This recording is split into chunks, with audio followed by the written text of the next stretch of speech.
এরপরে তার মাথায় আসলো আমার আরো টাকা দরকার। প্ল্যান তাওহিদুল তাসমিয়া থেকে শুরু করে প্রতিটি মাত্রা খুব সুন্দর। এটা নিশ্চয়ই বাবা মাকে ধন্যবাদ দেওয়া হবে এবং যারা শিক্ষক শিক্ষার্থী শিক্ষক মন্ডলী আছে তাদেরকে ধন্যবাদ জানাচ্ছি। আমরা যারা অভিভাবক আছে এখানে আমাদের সন্তানদেরকে আমরা শিক্ষা দিব, 3টি আর শিক্ষা দিই আমরা, রিডিং, রাইটিং এন্ড অ্যারিথমেটিক। এই 3টি আর শিক্ষা দেওয়ার পরেও আমরা যদি আমাদের সন্তানদেরকে চতুর্থ রিলিজিয়ন যদি শিক্ষা না দিই, আমাদের সন্তান ভালো মানুষ হবে। আজকে আমাদের সমাজে, আজকে আমাদের রাষ্ট্রে একজন বড় ডাক্তার আছেন, একজন সচিব আছেন, সেক্রেটারি আছেন, বড় কর্মকর্তা আছেন, কিন্তু যদি সৎ না হবে নিজের জন্য, না হবে পরিবারের জন্য, না হবে সমাজের জন্য, শুধু আমাদের সন্তানদেরকে যদি প্রথাগত শিক্ষা দিই, এই সন্তান একজন ভালো মানুষ হবে। তাই আমাদের সন্তানদেরকে ভালো মানুষ হওয়ার জন্য তাকে ধর্মীয় শিক্ষা বাধ্যতামূলক করতে হবে। একজন সন্তান ডাক্তার হবে, ইঞ্জিনিয়ার হবে, সচিব হবে, এর মানে এই নয় যে উনি ভালো কোরআন পড়তে পারবেন। একজন সন্তানকে আপনারা দ্বীনি ইলম শিক্ষা দিবেন যাতে সে বড় হয়ে মানুষকে ঠকানোর কৌশল না শিখে।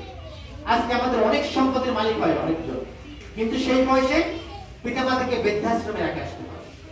আমাদের আফসোস, আমরা আমাদের যারা অভিভাবক রয়েছি আমাদের সন্তানদেরকে আমরা সুশিক্ষায় শিক্ষিত করতে পারি।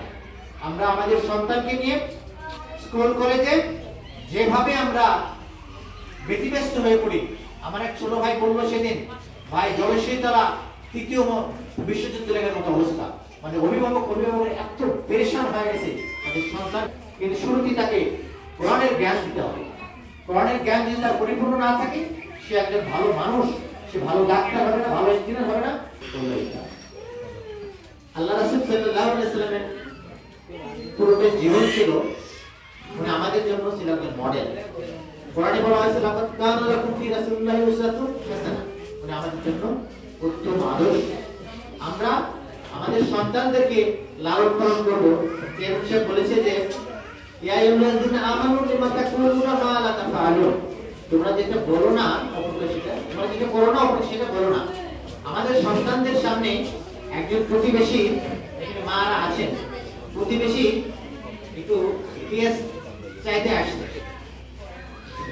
আমি পেঁয়াজ থাকা অবস্থায় আপনি বললেন আমার পাশে পেঁয়াজ নেই, আমার সন্তান দেখলেন বাসায় কিন্তু পেঁয়াজ আছে, তার মানে আপনার সন্তানকে আপনি বলছেন যে তুমি সত্যি কথা বলবা না, আপনার আচরণটা কি হলো? বাড়িতে একজন ডাকতে আসছে, আপনার সন্তানকে বললেন যে বলো যে বাবা নাই, বললো যে আব্বা বললো যে আব্বা বাসায় নাই। তাহলে আপনি আপনার সন্তানকে কি শিক্ষা দিচ্ছেন? আপনি আপনার নীতিগত কথা শিখাবেন।